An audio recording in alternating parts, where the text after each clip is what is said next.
দুর্যোগের ছায়ায় মানবতার আলো, জলঢাকার বেতকারায় প্রাক্তনীদের সেবাযজ্ঞ। মনুষ্য জীবনে বিপদ কখনো আগে জানিয়ে আসে না। কথায় আছে, when sorrows come they come not single spies but in battalions. একসঙ্গে অনেক দুঃখ এসে জীবনকে নাড়িয়ে দেয়। গত 4 অক্টোবরের প্রাকৃতিক দুর্যোগ তারই নির্মম উদাহরণ। পাহাড় থেকে শুরু করে ডুয়ার্সের বিস্তীর্ণ অঞ্চল তছনছ করে দিয়েছে সেই ভয়াবহ বন্যা ও ভূমিধস। এই বিপর্যয়ে সবচেয়ে বেশি ক্ষতিগ্রস্ত হয়েছে জলঢাকা নদীর পার্শ্ববর্তী বেতকারা অঞ্চল। পাকা ঘরবাড়ি নদীর জলোচ্ছ্বাসে ভেসে গিয়েছে, জমে রয়েছে ডলোমাইট মিশ্রিত কাদা ও বালি। শতাব্দী প্রাচীন বটগাছ উপড়ে পড়েছে জলঢাকার বেগে। বহু ঘরবাড়ির জায়গা আজ পরিণত হয়েছে আস্ত ডোবায়। তবু এখানকার মানুষদের অদম্য মনের জোরে প্রায় নিঃস্ব অবস্থাতেও প্লাস্টিক ত্রিপলের আশ্রয়ে নতুন করে জীবন গড়ে তোলার লড়াই চলছে। এই কঠিন সময়ে পাশে দাঁড়িয়েছে শিলিগুড়ি গার্লস হাই স্কুলের আমরা প্রাক্তনী group, a group of SGHS alumni. মানবিকতার হাত বাড়িয়ে তারা আজ পৌঁছে গেছেন বেতকারার অস্থায়ী তাঁবুতে আশ্রয় নেওয়া 80টি পরিবারের কাছে। সঙ্গে নিয়ে গিয়েছেন 23 রকমের প্রয়োজনীয় সামগ্রী, যা ওই দুর্গত পরিবারগুলোর কাছে এক টুকরো আশার আলো হয়ে উঠেছে। এছাড়াও প্রাক্তনীদের এই সেবামূলক অভিযানে শাহুডানি রামকৃষ্ণ মিশন আশীর্বাদ স্বরূপ পাঠিয়েছে শাড়ি, ধুতি, চাল ও ডালের প্যাকেট। সেই সামগ্রীও পৌঁছে দেওয়া হয়েছে বেতকারার মা বোন ভাইদের হাতে, এক অপার মমতা ও সহমর্মিতার প্রতীক হিসেবে। প্রাক্তনীদের পক্ষ থেকে জানানো হয়েছে, ঠাকুর মা স্বামীজির কাছে আমাদের একটাই প্রার্থনা, তাদের এই সন্তানেরা যেন দুঃখে জয়ী হতে পারে, দুঃখে যেন করিতে পারি জয়। শেষে প্রাক্তনী সংগঠনের তরফে আন্তরিক কৃতজ্ঞতা জানানো হয়েছে সকল সমব্যথী ও শুভানুধ্যায়ীদের, যারা এগিয়ে এসেছেন মানবতার টানে। একটি সুর মিশে যায় এই উদ্যোগের প্রতিটি মুহূর্তে। বিপদে মোরে রক্ষা করো, এ নহে মোর প্রার্থনা।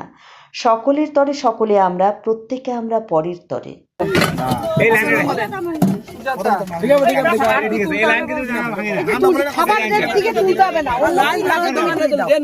খাবারের দিকে 5টা, শোনো, খাবারের দিকে 5টা, আমি গুনে গুনে খাবার 5টা দিয়েছি। ওই দিকটা তোমরা দেখে নাও। আচ্ছা, রূপচা সুজাতা মণ্ডল, আপনার কতজন বাড়িতে, কতজন বাড়িতে সবাইকে নিয়ে মহিলা পরিবারে কয়জন লোক সকলে বলবেন না। মহিলা বড় মানে শাড়ি পরার মেয়ে কয়জন আছে? ধুতি তুলে ওইদিকে দিয়ে দাও। দুজনেই শাড়ি পরে। আচ্ছা, ওখানে যাই হোক, ওই শাড়ি পরার মতো এখানে ইয়ে করেন। কোথায় বাড়ি ছিল দাদা আপনাদের? ওখানে জলে শেষ, সবই শেষ, বাড়ি কি নিশ্চিহ্ন একেবারে? আপনারা কি করতেন? কিচ্ছু বাঁচাতে পারেননি? হ্যাঁ, সে দেখছি কি অবস্থা, আমি শুধু তাই ভাবছি। জল কখন ঢুকছে?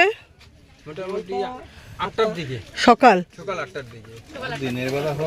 বাঁচা গেছে, শেষ হয়ে যেত। হ্যাঁ, জীবনগুলো সেই তো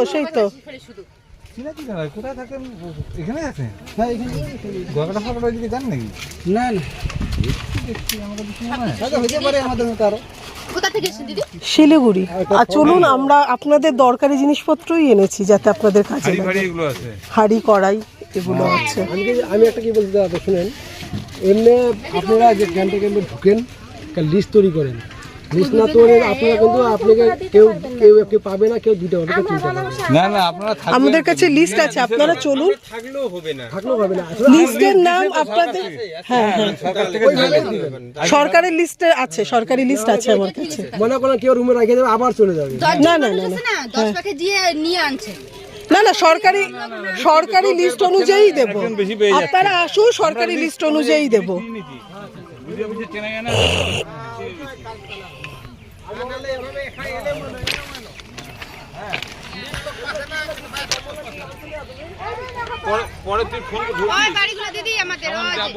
ওই বাড়িগুলো ওইদিকে যাব পরবর্তীতে। এইটা আমি এখন তো বাড়ি ঠিক নেই, যখন বাড়ি ঠিক হবে তখন বান্দাই করে নিয়ে আসবো। আমরা সিন্ধু মানুষ, মনে করো দুপুরবেলায় ফুল জল দিয়ে পূজা দেই, সন্ধ্যাবেলায় দেয়, তাই দিব। কালকে যে জলপাইগুড়ি থেকে জিনিসের চাইতে এটার মূল্য বেশি আছে, কেন আমার যখন হাতে আসছে আমার মনে হয় জিনিস লাগবে না, আমার এইটাই লাগবে। বাহ, থ্যাংক ইউ।